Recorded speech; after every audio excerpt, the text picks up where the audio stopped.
Here's the bottom line on Champagne, France. It's a very special, high-end, classy region of France, and we totally recommend visiting it.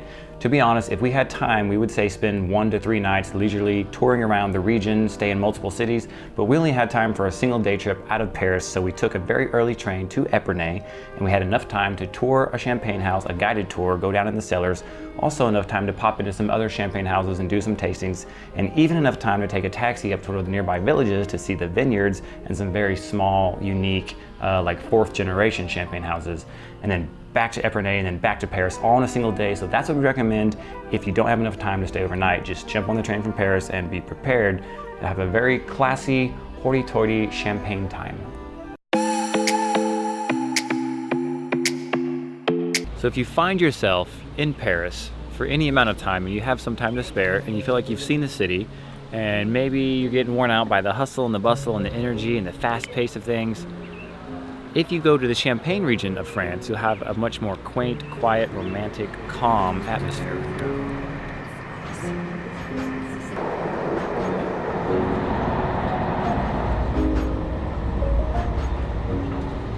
Now, Epernay Champagne is worth visiting because it has a ton of champagne houses.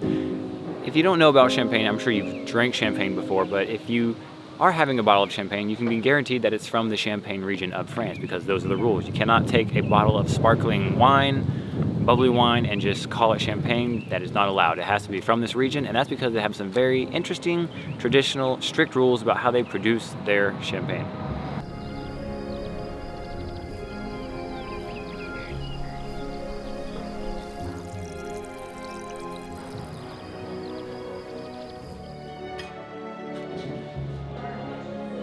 In order to become educated about the traditions and the rules and the specific methods in Champagne, France on producing their bubbly, sparkling wine, you need to go to one of the champagne houses. On Champagne Avenue in Epernay, you'll find dozens of champagne houses, so you're like, well, which one should I choose from? Which one should I do a tasting at?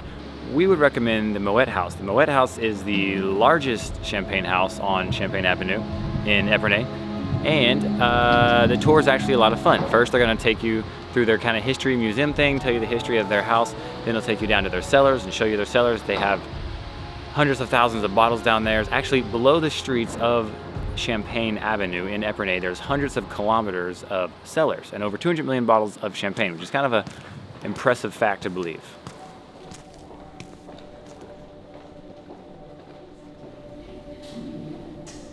Characteristics of the place, but it's not only about it.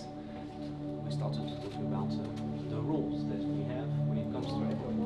Back then, they were very superstitious. You know, they were working in the cellars. In fact, in the cellars, almost every cellar has a Virgin Mary statue to protect the workers back in the 1700s, 1800s, because think about it was scary back then. There was no electricity. You're down in these cellars underground, which is kind of spooky in the first place.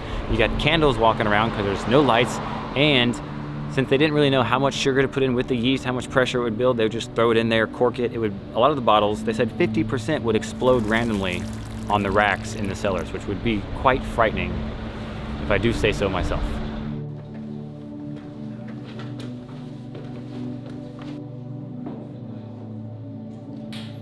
Then we are on the best part of the tour.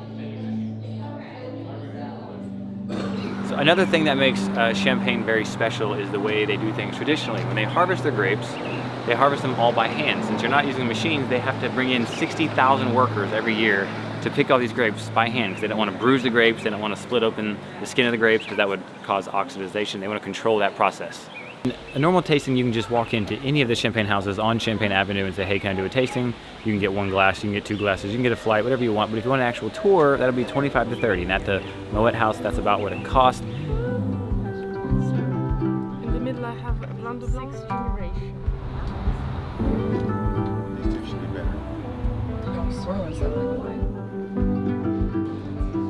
See, the champagne houses are actually where they bottle and ferment and produce the champagne, but the vineyards are outside of Epernay, outside of the big cities, so you can take a taxi or bus or hire a tour, whichever you want, to one of the small villages on the outside and see the beautiful vineyards. And these towns are very small and quaint, have really cool histories, and they have tastings as well.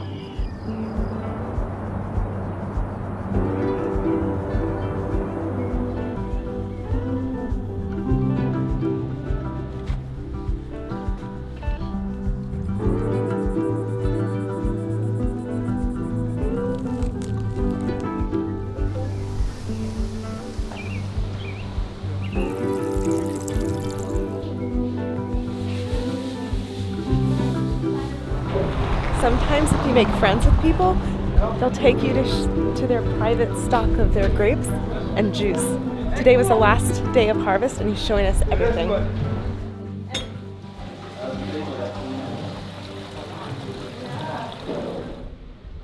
Okay guys, we're gonna wrap up our little video here on Epernay, the Champagne region, all that, the whole process, but we did poke into a small champagne house, and it was Fernand Lemaire, and we met the 4th generation, the son, who's now essentially running it with what looked to be his mom and his wife, and he was so excited. We were the only people there, so he gave us 3 different champagnes for only €6, and then because Maggie, behind his camera right now, was so excited that he decided to show us all this extra stuff and let us go see him finish the harvest. So today's the last day of the harvest in the Champagne region, so we had to see them pressing the grapes, watch the juice just spill out of this little vat where they're pressing it, and then he let us taste the grape juice straight out of the grapes. I've never tasted anything like that. Took us down into his cellar, showed us that really cool experience, but that was not a tour that you can book or anything. That was us just popping in, being friendly, polite, and energetic, and he's like, you know what, you guys are fun, I'm gonna show you this cool stuff. So we definitely recommend coming out to the Champagne region, whether it's Epernay or the small villages surrounding, and experience all this around harvest season if you can. It's a great, great time.